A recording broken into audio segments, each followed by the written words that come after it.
Geeks and Gamers. Matt Lemke here with 3Gamer Goggles, and we are at Gen Con with Meiers from DGS Games. They are the makers of Free Blades, and I think I already said we're at Gen Con. It's early, and we're going to chat about what they have at the show, some of their future plans, and to see just where they're at. I haven't talked to Tom about anything in close to 2 years now, I think. I mean, hardcore talking. Right, we haven't done any videos. We've talked to each other, but stay in touch. So, okay, well, I know about the lioness, and I know about the, geez, oh man, they look like Stonehenge stones, so that's what I'm always probably going to call them. I don't remember the title for the game, but let's go from there. We'll start with the stones, the trial stones from a new scenario we're releasing soon called Trials of Garibus. So the players, as you know, we have with our free blades operating on warrants instead of just always fighting adventures in there. The Trials of Garibus, the stones are across the table, and you have to go up and attempt feats, trials. Like there's a trial of strength, there's one of knowledge, courage, wisdom, and the first player to complete the trials wins the game. Of course, your other opponent may be trying to prevent you from completing the trial. So why would they do that? So there may be a little argument, or fighting, if you will, just trying to get to the trial stone. You also mentioned the lioness, which is a great lead-in. So the lioness is our newest figure release this year for the Ertigar. Many of you may have seen pictures of her on our website or on our Facebook page. I know Matt has also helped us promote, so we always appreciate that. So those are our primary releases this year. Last year we did a Kickstarter and we released our Khazaric. They are kind of shorter in stature, similar to dwarves. But that was a very successful Kickstarter. Well, all of our Kickstarters have been successful to date, so it's nice to have a track record in support of our fans, and also to manage to deliver our product on time. So for many people coming to Gen Con this year, this is the first they've seen the Khazaric, and we're running them in our booth demos so that people who haven't seen them yet can get exposure to it. Some of the other models we've released within the last few months are, we released a Mizrakai model, which is a nice looking spearman with kind of an octangular shield for those that are looking for a chainmail type spearman for their band. But he's, in the game of Free Blades, he's a mercenary. So most any of the free bands can pick him up. There's a few that, because of their cultural differences, won't work with him. Tension's good. But we also released an alternative mercenary called the Zetakor, and the two of them do not like each other. So we have that. The other figure big release was we re-released the Snake Mystic. So we so we re-released her. She had been just an individual miniature we had made a while back. We re-released her because we just had our successful Kickstarter, which Matt helped us with, so appreciate that, Matt. But the Kickstarter we did was for more creatures, to provide variety for our beast hunt and some of our other scenarios. And one of the creatures is a Shalkarak, which is a giant serpent that the Snake Mystic is able to summon. So we re-released the Snake Mystic, updated her rules to have her be able to interact with this new serpent. And those Kickstarter models are due to be delivered to backers in February next year. And we've already got some of you during the Kickstarter. We were able to show works in progress of 2 of them. After we got going and we got the positive response, we went ahead and had our sculptors get started on the sculpts. So during the Kickstarter, we were able to release some of those initial pictures. Got a great response, got a nice pump, so appreciate those of you who backed us. So we're going to be really on track to once again deliver in February 2016, and then shortly thereafter make them available to the public, because we always make sure we get our backers their rewards first. Now, how many factions are out now?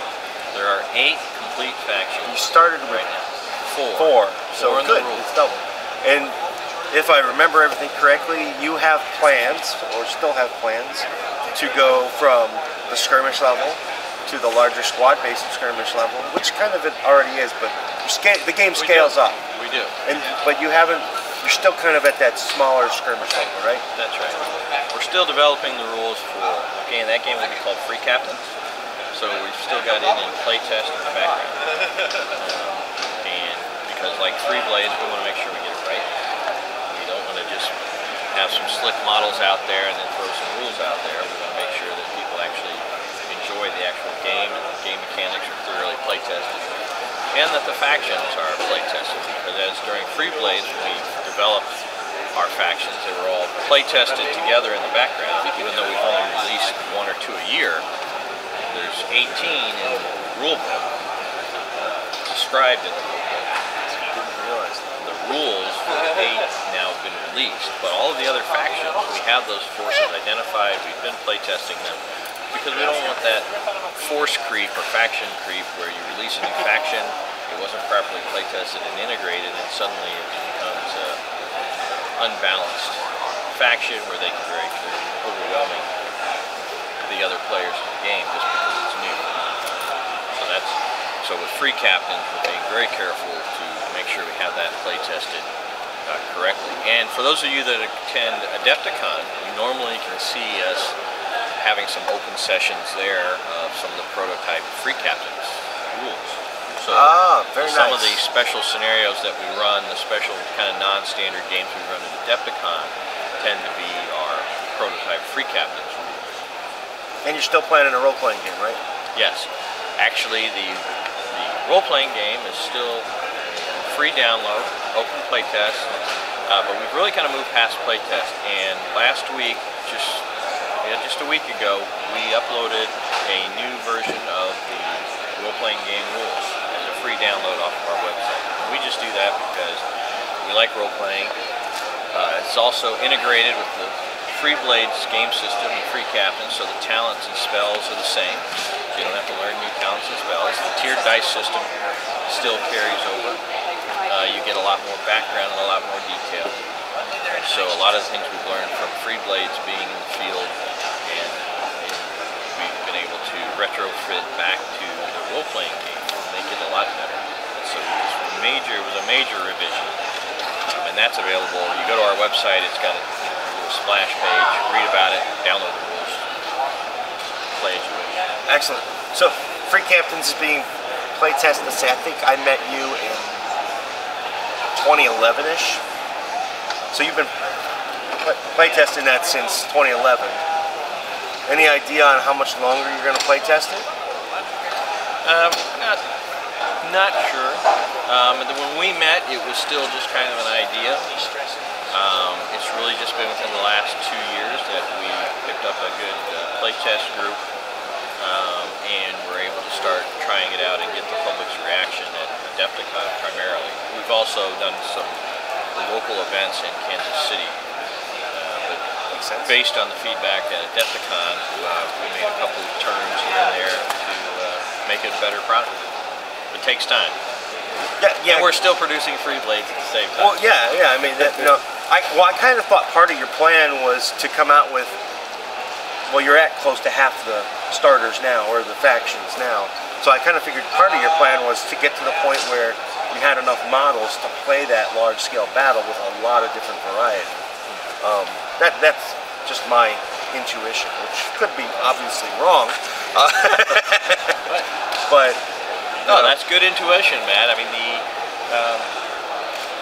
you'll notice the increase in pose 1 and pose 2 of our figures, and that exactly plays into that. So when you get a squad in Free Captains, we want to have variety. We don't want you to have the same figure, the same 5 or 6 figures in the same pose for your squads on the battlefield. We know people it wants to be interesting. We want it to be interesting, so we want to put that variety into the Free Captains forces that you can have. So I agree. I don't like static. I don't like off to war we go. I don't like that. It's boring. With the release of the Thief last year, she was our first model where we gave you the option of different arms poses actually in the package. I didn't buy the Thief last year like I thought I did. So the thief has a nice little pouch of money or a nice big jewel that she has snatched off of somebody. So you've got the option. So add some variety. So we've started spending, more attention into that. We've got. So that's one of the things we also take into account when we're working with our sculptors and working with our caster to make our models is when someone gets their model, is it easily going to be posable? And they kind of change it to, if you're into the modeling side of the hobby, how easy is it for you to make some modifications? That's something we always try to work on. I think it's important. I like being able to change things. I wouldn't call myself a modeler, but I like to. But can I make this guy look like he's jumping backwards instead of jumping forwards? I like that little bit of a challenge, and I think that helps reach to more people with your game. So now I guess I have to ask a question: who released last year with the key? Kind of looked like they were from nice cold Siberian area. Well, the Bounty Hunter. That's who I bought. Yes. So the Bounty Hunter, who is actually teamed up with the Huskarl, which is one of the first Khazaric we released before we released the faction. With the Huskarl, he's out kind of out there on his own with the new Blackthorn free band. And he and the Bounty Hunter have been buddies for some time. You get the two of them together on the play table, and they actually get stronger. Oh wow! So I don't know what I'm picking up. So they operate under team concept where you operate with the two of them within like an inch or two of each other, and they're used to working together. So that really gives a new, besides being a really cool figure. Yeah. For play style, it certainly adds change to how you might play by wanting to keep those two guys together. So obviously you're going to do another Kickstarter next year. What kind of stuff do you have planned between now and then besides fulfillment? So we are looking at, right now, probably one of the future models we're going to produce is the Grenadier for the Khazaric. At some point, I don't know when yet, we have to schedule our figures in when our sculptors are available.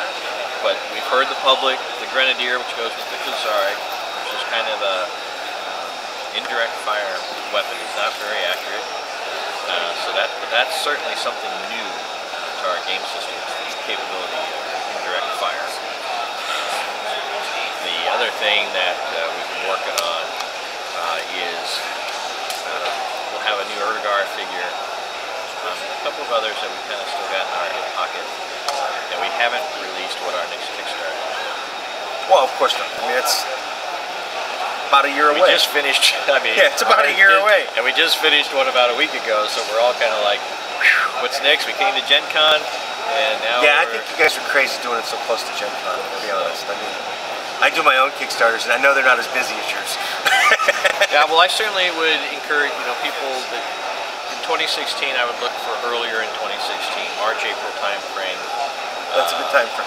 We've had success. Our Kickstarters, if you go back and look at our past successful Kickstarters, you'll see we've done them at different time periods. And the other thing about a March, April Kickstarter is sometimes it gives us the opportunity to release those figures on Black Friday. So the Khazaric released on Black Friday, the day after Thanksgiving, so that people could pick them up for the holidays. That worked out rather well. It worked out really well. We had a big release event at the game store in Kansas City. That was well attended. We had a big game day there, and then we had a bunch of people who had missed the Kickstarter. Were able to pick up the models then. So that was really fun. So that worked out really well. Trying to get them down, release on Black Friday, so people could pick them up for the holidays. Excellent. Anything else you want to add? So we've got the trial stones. The other thing we've kind of released is also some loot markers. So we have a looting scenario in the game and a treasure hunt scenario in the game. Well, over the last year, we partnered up and we've got a set of loot markers, a treasure chest, and some bags of money. And one's a map with a knife on it. Someone's like maybe arguing about.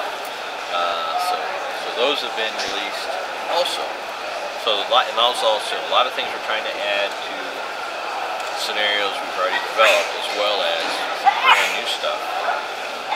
And of course, again, all the rules and the rules for our new factions, the new scenarios we make as free downloads off of the website.